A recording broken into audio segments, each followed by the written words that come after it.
This is built to deliver a show for anyone building digital products, leading teams, or trying to get valuable work out of the door. We've worked across product, delivery, and transformation, and we're going to be sharing tools and techniques that have worked for us in the real world. We're going to use each episode to help you know how you can apply these techniques as well into your working practices today. So this episode, we're going to focus on pressure. When is it a good thing? When is it a bad thing? And how do you even recognize when it's happening? So 2 things generally stand out for me. When there is constant urgency, whether that's from leadership or from within the team, but when there's constant urgency, everything's a high priority, and we have things coming in mid-sprint or whatever your cadence is, and we have to work on that because that's a hot fix that we need to do, or this is just going to take 5 minutes. Those kind of behaviors lead the team to question themselves and say, what is the most important thing that we're actually working on right now, right? And when that happens, we start more work than we finish, right? And that tends to lead to more confusion around what direction are we going in. And the second thing for me is changes in behavior.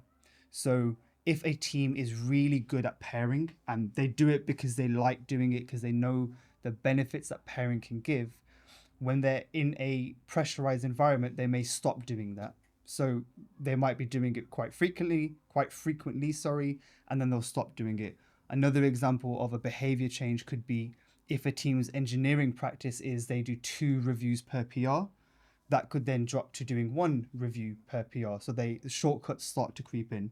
So those 2 things around constant urgency, meaning we're starting more work than we're finishing, and behavioral changes when the teams start to do things that aren't in their norms.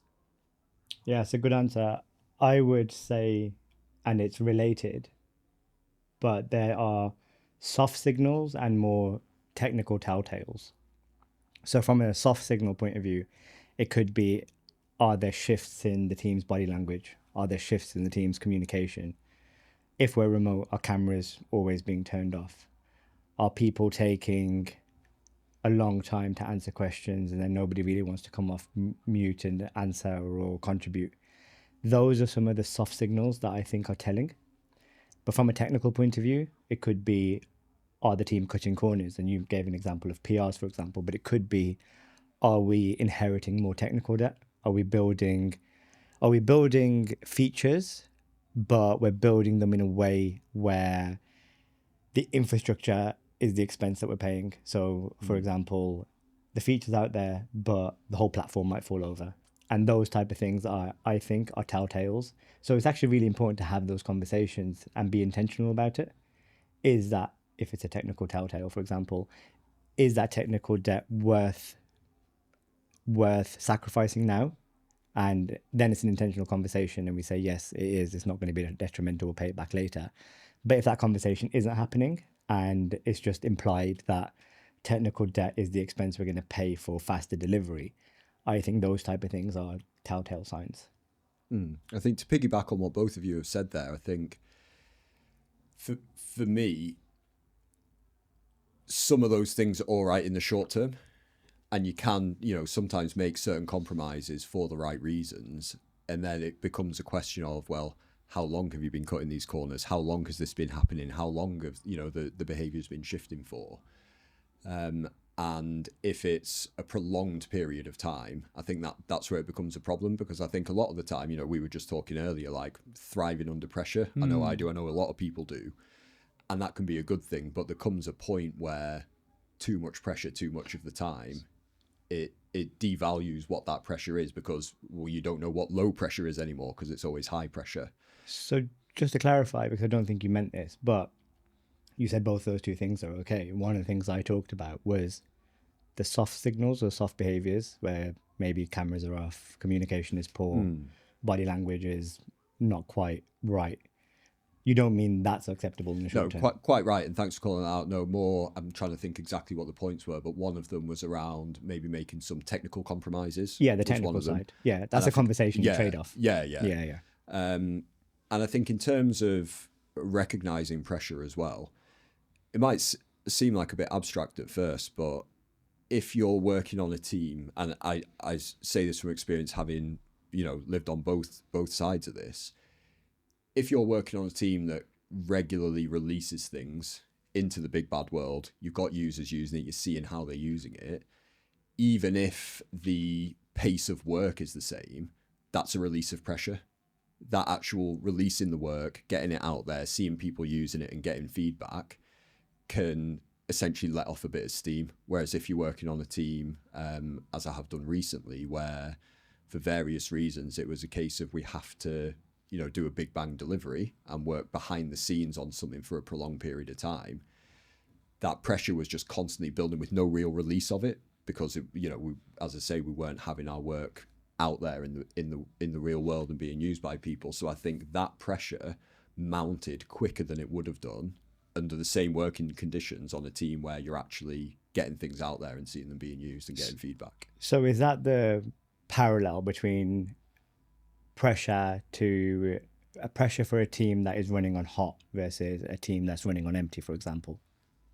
And how would you know what the difference is? Yeah, I think that's a great segue, isn't it, into kind of what we touched on earlier, is pressure can be a good thing. And if a team, like you say, if a team's running hot and they're thriving under that pressure and they're utilising it and they're really working it to their advantage, versus is there just too much pressure for this team to deal with? Is everyone feeling it? Is everyone feeling a bit demoralised because, that they're under this constant pressure?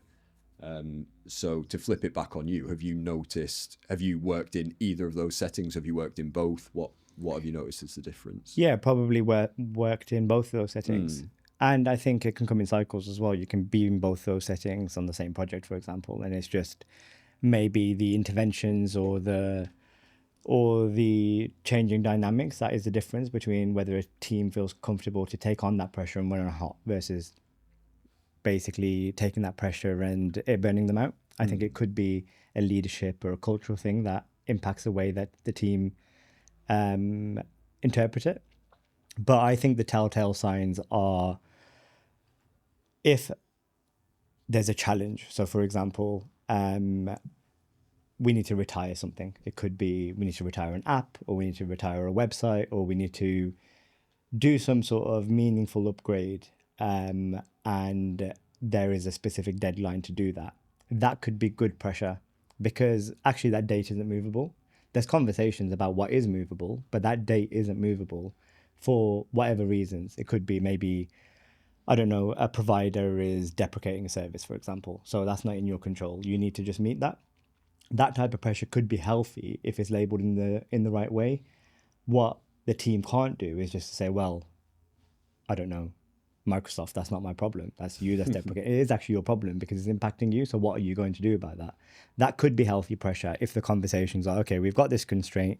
We need to meet this constraint. But I know this was what the roadmap looked like previously, and it was already quite challenging to try and deliver all of this stuff. So we need to dull some of this out. We need to have those conversations about trade-off. This thing is coming in. Some things need to move off. And actually, team, I've got your back. What here do you think is complex, maybe equally as complex? This is going to take us, 4 months or whatever. What 4 months worth of work do we have that we were initially planning to prioritize, maybe even refine, that we now need to react to? And those are healthy conversations that could help teams basically run on hot rather than run on empty. If you then turned it around and said, actually, you've got 4 months worth of roadmap commitments that we already prioritized, and now we've realized that, Microsoft are deprecating a service, and you also need to do that by the same time frame. The team are going to probably crumble into that challenge because you're basically saying you need to do twice the amount of work in the time that you said you could only do half. And those are the type of conversations that I think are meaningful and important to have. And it also shows that you're understanding constraints, backing the team, making sensible judgments, and it shows strength in your leadership and character as well. And I think that's the difference. I think there's 4 or 5 things that I want to pick out on, but I'm going to stick with what you just said at the end around leadership. Because leadership plays a big part in how teams and individuals deal with that pressure. And when I say leadership, I don't just mean your leadership group. I mean, there's leaders at every level where you work, right?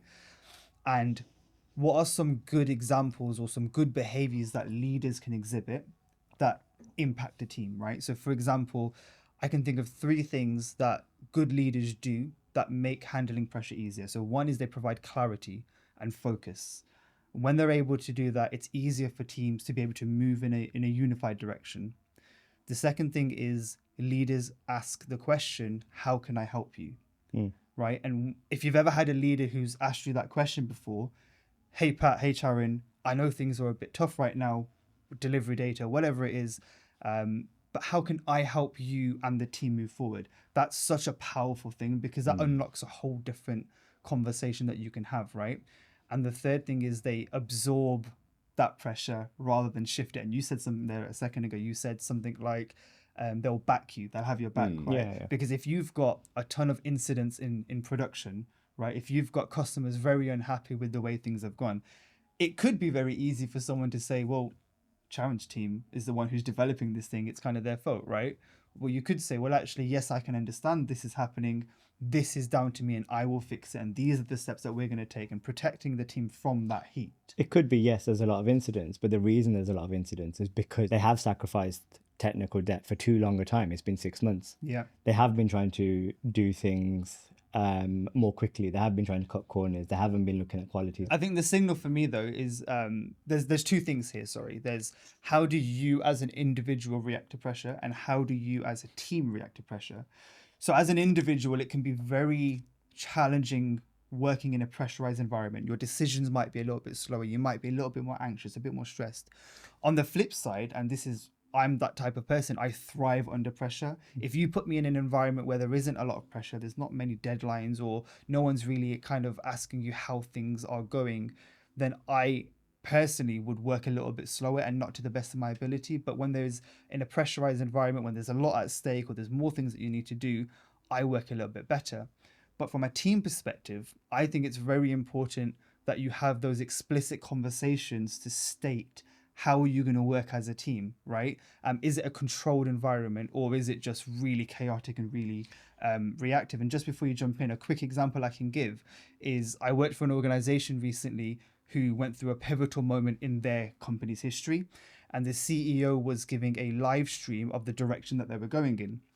And what this meant for me and my teams was that because we looked after the digital products, we then had to live stream that speech from the CEO. We had to make updates to the digital products in real time as that was happening. And this was a stream that was going out to tens of thousands of people.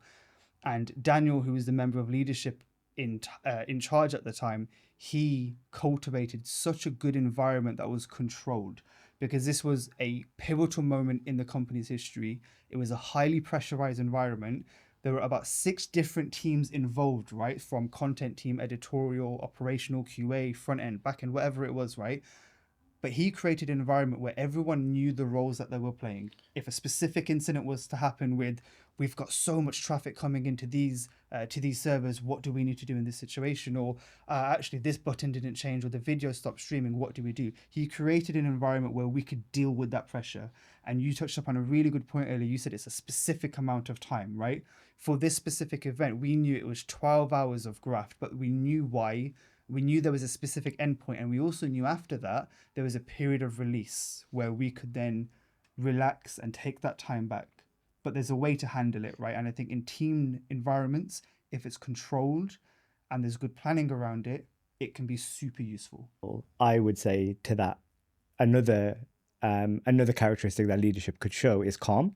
Yeah. If there's a storm and your leaders can be calm, that's a really important trait, because it shows the team that it's worth standing behind this individual, because all of this is going on. There's so much pressure. There's whirlwind actually, but they're calm and they're making decisive decisions. They're reacting. They're making sensible choices. Maybe there's some trade-offs, but they're making sensible choices, and we're heading in the right direction. If you were behind a leader that was chaotic and there's a storm, it doesn't give a lot of confidence for the team to stand behind them. This is exactly why Michael Carrick is the best manager in place for Man United, because he's so calm, and Amarim was so chaotic and emotional. The exact opposite. Exactly. The exact opposite. It's exactly what opposite. you were saying, right? Sorry, Pat, go on. I think they just lack some creative midfield. I know nothing about football, so that's my contribution to every football conversation. But to piggyback on the leadership thing, right? I think, again, it may sound a little wishy-washy, but praise.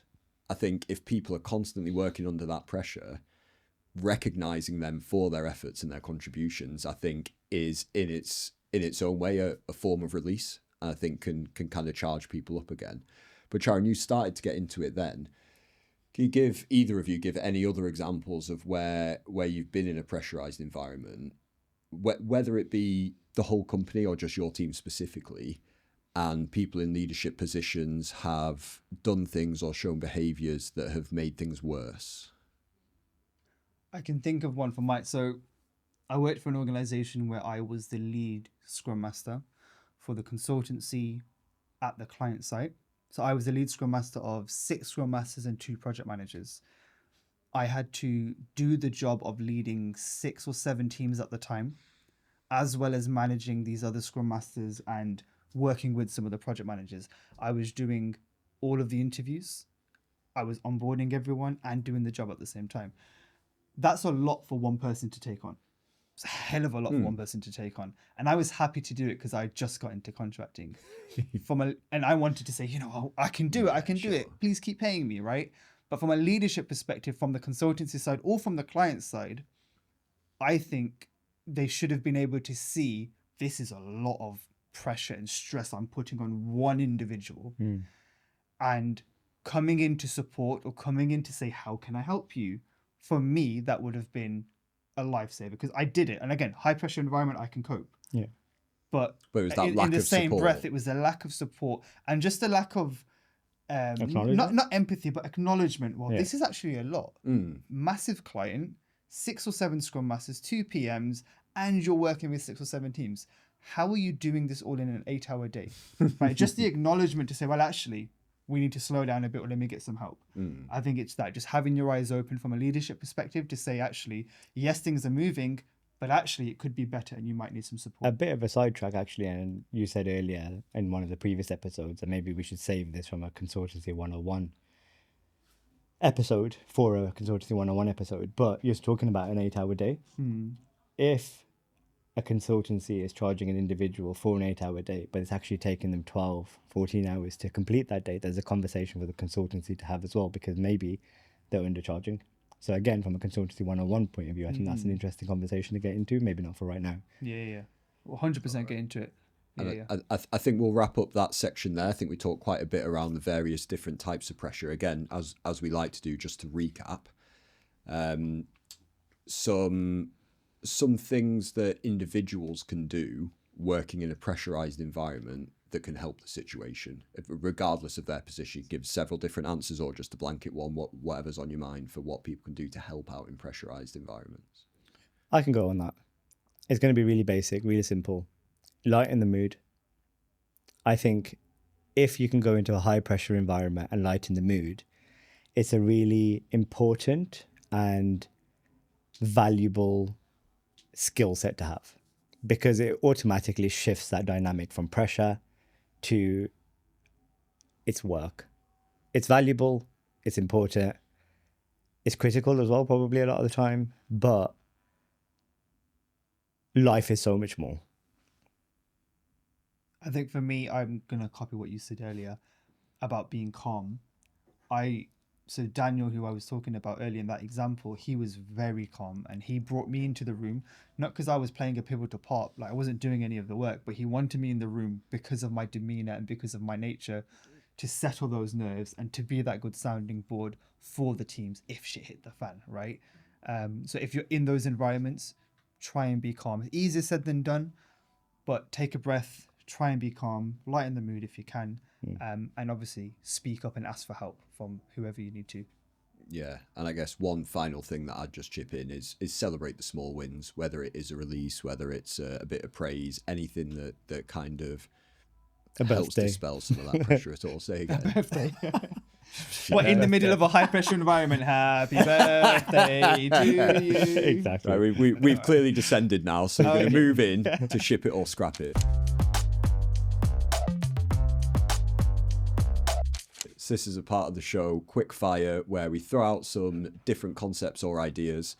We're not allowed to sit on the fence. We have to say whether we're going to ship the idea, as in we agree with it, or whether we're going to scrap it, bin it off. So the first question for today's ship it or scrap it, gents, is committing to a delivery date. We're going to ship it or scrap it, Charan? I'll ship it because at times it's unavoidable. I'm going to ship it as well, because businesses can't work off it will be done when it's done. Do you know what I mean? That we have to give them some sort of information to plan around, to align around. What I would say, though, it should be informed and they should be open to change, depending on the type of work you're doing. But in most cases, a date you set 7 months, 12 months, 15 months in advance isn't going to be the date you release on, right? In general. But I would ship it because you need to align. Yeah. I'm going to ship it as well, but with similar kind of thoughts to you, Kiran, but also that committing to a date can't be someone outside of the team says you have to hit this date and you just have to bow to it and say, okay. I think, like you say, it has to be informed. There has to be a bit of thinking gone behind it, and it has to be achievable and realistic. And if not, then before you agree to that date, you need to agree what compromises you're going to make. But yeah, like we say, the theory and what I think a lot of people grow up on is, oh, agile, it's done when it's done. You know, we don't commit to dates, but the real world doesn't work like that a lot of the time. Sometimes it can, but a lot of the time it doesn't, and you end up needing to. So just to frame this again with one example, and let's just see if our ship it or scrap it's hold up. Microsoft are deprecating a component in October. That's the date that we need to commit to. Does your answer still stand up? So my answer is it's unavoidable sometimes. In that example, committing to a date is unavoidable, so it still stands up. What did you say? Yeah, I said we have to be able to align. So I'd ship it because we have to be able to align around that, especially if it's a third party organization. You kind of have to do everything you can around it. But still, there still may be cases where things will happen along the way. There's decisions you can make too. Right, the way you have to, something might happen. The lead person might win the lottery and quit the company and go somewhere else, right? So things can happen.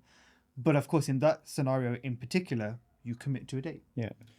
And that's it for me, is that the whole dates are unavoidable, but it's that conversation. Say your example is our third-party provider is deprecating a component that all of our services rely on, and we've got 10 services. If it's simply unrealistic to do all 10, you might prioritize the most important 7 and commit to them, because you know you cannot commit to doing all 10 because it's just not realistic. But that's when that conversation piece comes in. Say, understand that there's this date, and if it needs to be all 10, then what other compromises can we make? Yeah. Because I'm not agreeing to an external date that doesn't reflect the reality of what our team's capable of. Yeah, so I agree with everything that is being said. Just sometimes it's not the date that is movable. And maybe we're going to talk about this later, but maybe it's the levers that you need to pull, people that you need to get, additional help that you need to draft in. But it's not a conversation about, I'm not going to commit to the date because it's out of your hands. Yeah. It's more, what can you do about that date? Yeah. So the next ship it or scrap it, gents, is stakeholder pressure is part of the job. Shut up and deal with it. So I think you need to break that down into two. Shut up is different to deal with it. So you do deal with it, but you don't shut up about it, because maybe the pressure is unfounded. So you need to challenge the pressure. Maybe it's coming from a good place. So you need to have a conversation about it to understand why the pressure is there in the first place.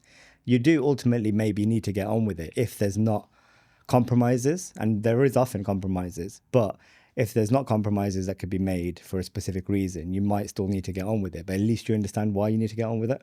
So I think shut up is different to get on with it. Yeah, I mean, I'll piggyback off that. I'll ship it, because part of your job, Scrum Master, Project Manager, Product Owner, Platform Owner, whatever it is, you are working with stakeholders. And I'm not going to say dealing with stakeholders, because I don't like that. You're working with other human beings, and you have to be able to take their perspective and reply or respond with the reality that is happening on the ground, right? So you have to manage expectations and kind of manage what's happening, and being able to do that with informed views and informed data is useful, can definitely help, but ultimately you have to find a way to be able to manage those situations. Yeah, I think that the final point that you hit on, so I'm going to ship it as well. The final point that you hit on, Kiran, is also what we discussed in a previous episode, is the pressure is there, rightly or wrongly, not necessarily just accepting it, but helping the stakeholders understand a bit better about what it is they're looking for, how to recognize things, how to measure progress. So I think the pressure is going to be there, But if it's the wrong type of pressure, I think that's unhelpful. And I think you need to reframe that understanding in terms of how the stakeholders engage with the team, vice versa, and what you're actually looking for. But the pressure is one of those things that I think we're going to ship. That leads us into a perfect opportunity then to segue into this episode's workshop.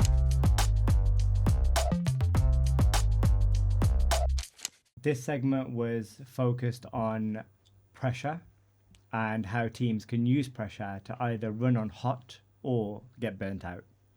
And one of the points that we addressed earlier was, if the team are feeling under pressure, what can be done about it? So what levers can be pulled, for example? How can we still make sure we're delivering value? How can we make sure that the culture, the environment, the people aren't impacted, or aren't impacted based on the environment that's being fostered? So this workshop segment frames that in a scenario. We talk about a startup that has promised investors a working beta for their event booking platform, but they're 6 weeks away from running out of money. So I want to understand a few different key things. So we're going to go over what users actually need to use the service, what success is for the users and the startup. We're going to have a bit of a prioritization debate, which can center around what we can ship, what we can leave behind for now. And we can also talk about what delivery levers we can pull and how we can cut around them. So this is going to be an exercise that we run in a way that you'd run it in real life. So I use Mural regularly to work through and collaborate with the team on these specific type of problems.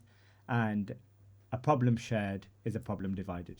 So we are going to try and work through this to see how we can. That's so cheesy. I was holding my laugh so good, and then I saw your face, and you were holding your laugh so good It as was well. so cheesy, but it's fine. But I love it. The point is, it is super cheesy, but it's true as well. That's the point. It is true. It is true. Yo, okay. Let's run with it. Let's run with it. Problem solved is a problem shared is a problem divided. So, what can we do to work together as a team?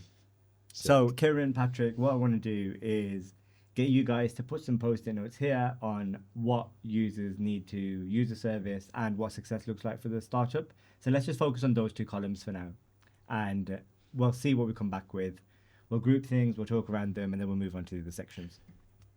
And the scenario we're working with here is an event booking platform. Yeah. And we're 6 weeks away from running out of money. But we're going to do just some silent post-it creation for now. Does it have to be silent, or can I talk to Pat about my thoughts right now? No, we're going to talk about your thoughts after. Okay, so silent right now. Silent okay. right now.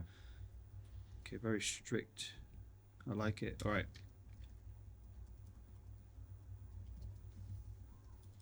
This is how you get stuff done, you see. 2 very boring minutes later. Okay, so cutting back into the segment, you've filled out the first and second column. So let's go through what the thoughts are. So what do users actually need to use a service? So find an event in time that doesn't clash with anything else. Yeah, so I think the scenario that we've painted here is that we're running out of money. Yeah. So we're not in a position to gold plate things. It's MVP only, basically. Yeah, exactly. Yeah. So MVP I think, being minimum viable product, right?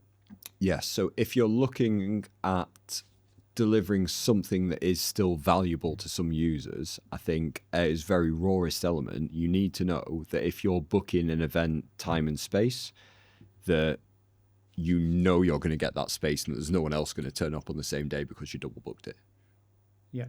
So just to be really controversial about some of this stuff then, so if we're thinking, what do users actually need to use the service? Is there anything that we could lose? So, of course, they need to... There's one there around accessibility being considered. Now, in my experience, that's sometimes a secondary. For this example, does accessibility need to be considered? So I think that's the power of working in the private sector, right? As a public sector service, you have to cater to all types of users, you know, the civilian base who may want to use your service. So so we're 6 weeks away from running this is out it. of money. With this not being a government service, with it being a private sector, I think we've established that at this it is point, a private right? sector company. Yeah, that you have the power to say, actually, we're not going to cater to people with accessibility needs in this So we're happy scenario. to No. exclude a We're not. portion of the. Okay. So we're not happy to exclude the portion of users with access needs, but the post-it here actually says accessibility considered. So if accessibility is considered, it doesn't mean it's been designed into the product from a private sector perspective. So I would be happy if we're 6 weeks away from running out of money and it's about all users being able to use the service, or no users being able to use the service. As long as accessibility has been covered and there is a route for all users, I'd be happy to say that there's a route for users with access needs that is not going through the digital product. So I'm going to put a post-it next to accessibility considered to say, yes, accessibility considered, but offline route is prioritized. I think that's a really important point that I'm sure you were going to pick on anyway, but that I want us to not gloss over, is that when we're looking specifically at this scenario, which is minimum viable product, is what is the least you can do that's still going to provide value. Yeah. Is a lot of the time that means you're not handling services through the digital channel. Yeah. It might be routing calls to a call service, to a contact center where people have to pick up a phone.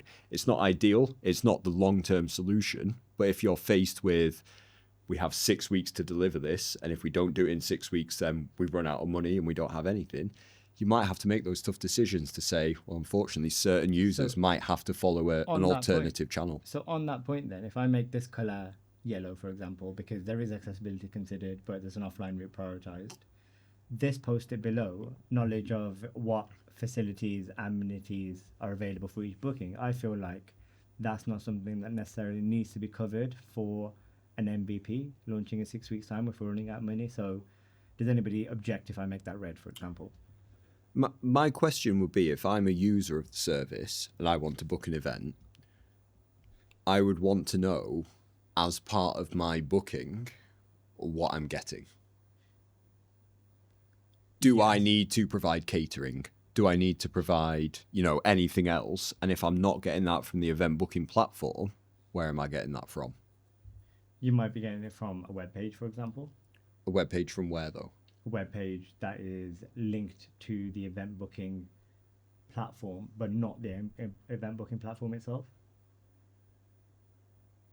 So if that's the solution, it could be perfect. Like there's an FAQs page. And Perfect. tells you the that's the solution right there, then, isn't it? I get your point, though. This says knowledge, right? So the knowledge, again, so just to go Amber, we could say, yes, there needs to be knowledge, but an MVP of this, just based on that conversation we've had. Can they do it from any browser devices? From a data perspective, coming back to earlier segments that we've focused on, I would say that we look at data and we prioritize. Actually, we exclude, I'm going to say, the devices that I'm going to just be really harsh here actually and say 25% of the lower used devices. And if you want to get super harsh, you can even say on a landing page, this service will only work on a Chrome browser. Exactly.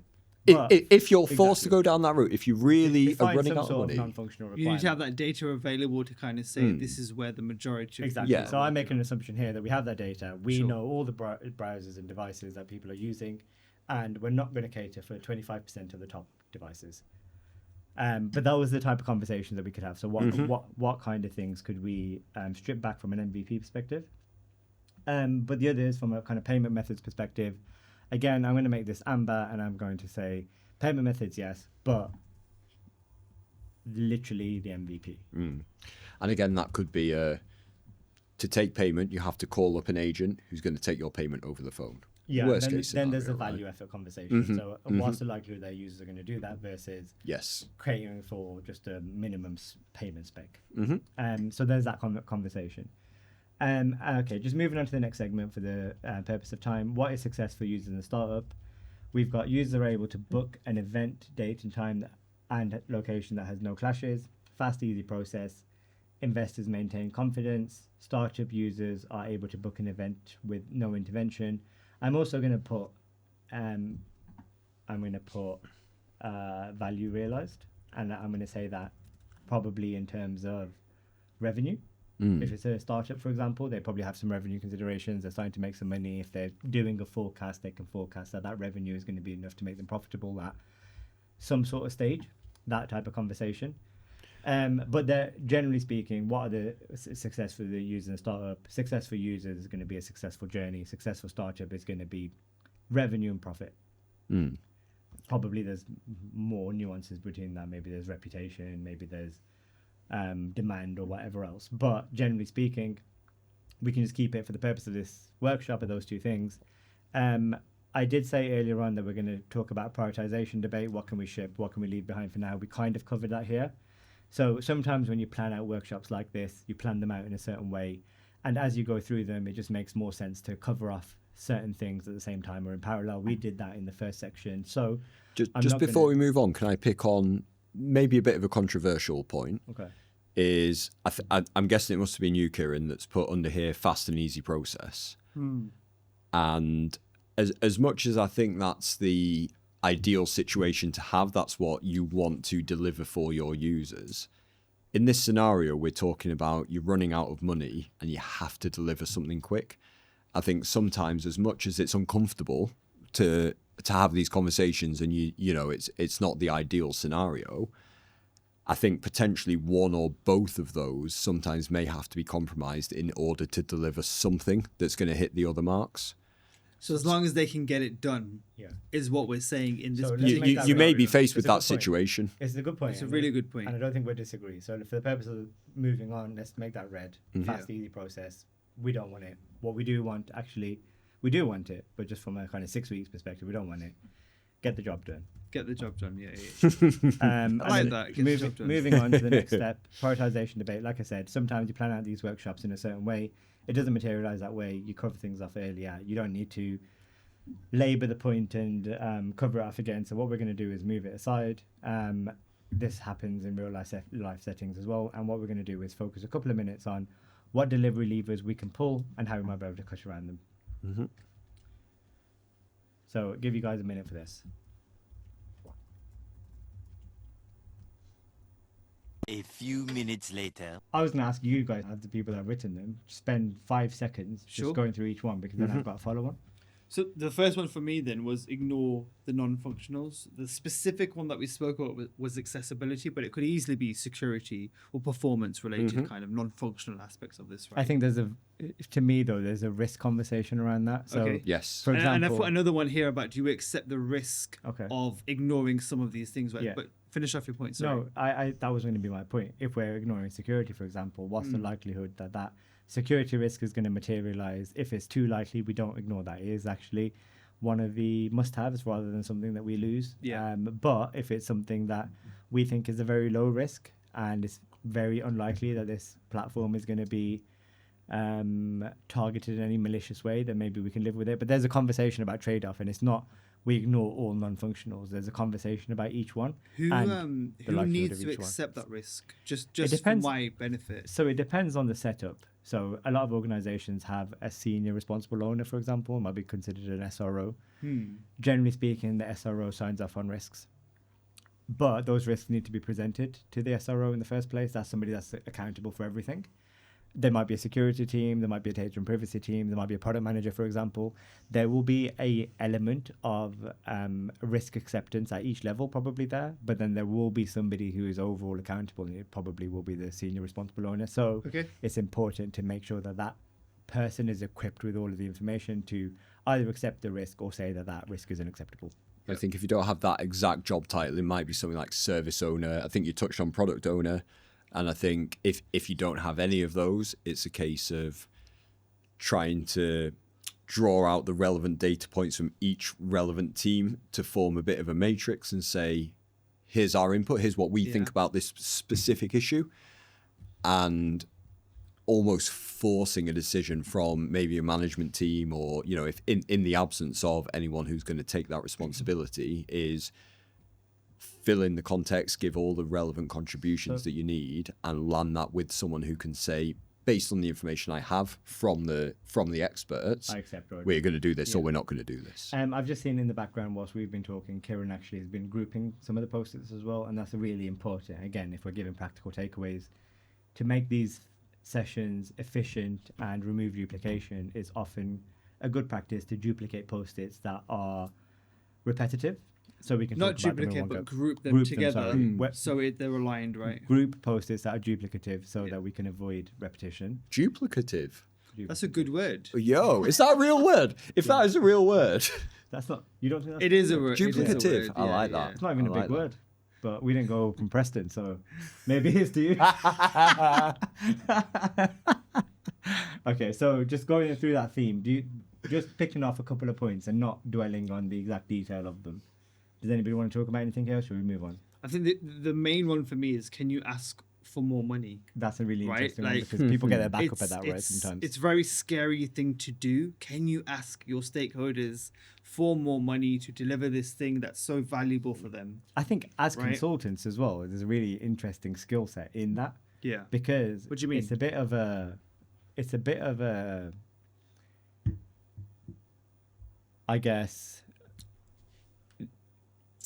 skill set that you can borrow from a sales pitch, for example. So as consultants, you're also salespeople, and if you think there's value in asking for more money to deliver something more quickly, for example, you might put on the hat of a salesperson to say, we need to do this thing, we think it's valuable for these reasons, but actually to be able to do that, we need this much money. And I Yeah. think wearing those different hats is really important. And often team members leadership even, don't ask for more money because they think it's taboo. They think that it's going to be shut down, and they don't have that conversation. But if they had that conversation, people would rather you ask for more money than not deliver. Yeah. So it's a really interesting conversation, important conversation to have. And I think, to be quite blunt about it, if you're not considering that option, you're not doing the job properly. Agreed. And it could well be the case that you already know the stance from the people who have the money, and you know they're not going to agree to give you more money. Yeah. In that case, you don't want to go down that route because you're If just you're probably going to already- annoy them and Yeah, waste yeah. their time. But at least you've considered that and you've acknowledged, okay, I know they're not going to do Exactly. it. But if you haven't had that conversation, it's an obvious lever Negligent. that we have to put. Yeah. And it may well be that the answer is no, but I think you can't afford to not have that Dismiss it. conversation. You don't want to be dismissive. So Charan, But you need to package it up in the where right would we way. go from here? Because So- we've identified quite a few things that we can consider stripping back. Yeah. And we've spoken about some of the things, some of the levers that we could pull to Yeah. maybe make this work. Yeah. But how do we So round this off, and where I do we would go? say the conversation we need to have next is what are the ownership areas around that. So, for example, if we want to ignore non-functionals, who do we need to have a conversation with about ignoring non-functionals? It's probably the product manager, for example. It's probably a technical architect, for example, a solutions architect. Who are those people? How do we best have that conversation? It's probably best documenting why we think that's important right now, how we're going to address it later, and just basically re-inform that kind of due diligence that we've done, and identifying those people that we need to have those conversations with. So for the next one, change the team profile, add team members. That's a funding conversation. So who holds the purse strings? Who do I need to go to talk to in terms of adding team members? How long do I need additional team members for? How much is it going to cost? What value am I going to get back? I need to articulate that so I can have conversations with the right people. Yeah. Offering overtime, is there a budget for that? Who do I need to talk to approve overtime? Is it delivery managers? Is it people more senior than that? Is it delivery directors? Is it the client because they need to fund more? Similar for asking for more money, being more ruthless with prioritization. Again, we can come back to the product manager and the product owners or whatever. So there's a conversation around scope. There's a conversation about priority. Can have that conversation with them about accepting risk from a technical perspective. Again, there's probably owners around this. Might be an architect, solutions architect, or someone that we can talk to about this. So it's about identifying who the owners are, making sure that you as a team understand the strengths and the drawbacks, and also the work that we need to do later to sweep things up, and are given that full picture in a message that is easy to digest so people can make decisions around it. So when we're in a pressurized environment, we have to be able to acknowledge the different types of levers that we can pull Yeah. to make this work within that time frame, Exactly. or what we could adjust to make it work in a different time frame, but making Yeah. sure we're having the right conversations with the right people Exactly. to do that. So just as an example for that, if we were to take that post around offering overtime, maybe we want to show in a timeline, if we go with our current hours and our current team profile, we would deliver in 7 weeks. but if we offered overtime for 2 people, we can deliver in 6 weeks. Mm-hmm. The cost is going to be this amount, Yeah. but at least we will deliver the value and we won't go broke. Yeah. And probably if you were to lay it out in that way, we would, the startup would find some extra money through maybe additional investment or whatever levers to be able to not waste however many months or weeks of effort previously to be able to release value in the future. Amazing stuff. And that's, I just wanted to kind of round off that segment. So the workshop was about pressure, running on hot and running on empty. We talked earlier on about good pressure and bad pressure. If the leadership team were to say, you need to just deliver all of this in 6 weeks, there's no levers we're going to pull, there's no scope we're going to reduce, there's no additional team members we're going to bring on board, there's no overtime available, but just do it, work extra hours where it's going to be at your own expense. That is bad leadership practices that will lead to burnout. But if you were to show the team as well, encourage them in the stand-up next day and planning or whatever, that this is the context that's happening, the 6 weeks from running out of money, we're really close to the finishing line, we need to do these few things, but we're going to incentivize it in some way. That is a really powerful conversation to have. I think we've done a great job of talking through how the workshop would play out in real life, and we will just go back, consolidate this information, present it back to decision makers and see whether we get buy-in to pull these levers that we've identified. Amazing stuff. All right, brilliant. Great. This was built to deliver. Like, subscribe, send a comment. Any feedback, more than welcome. Tell us if you love it, if you hate it. We're ready to hear it.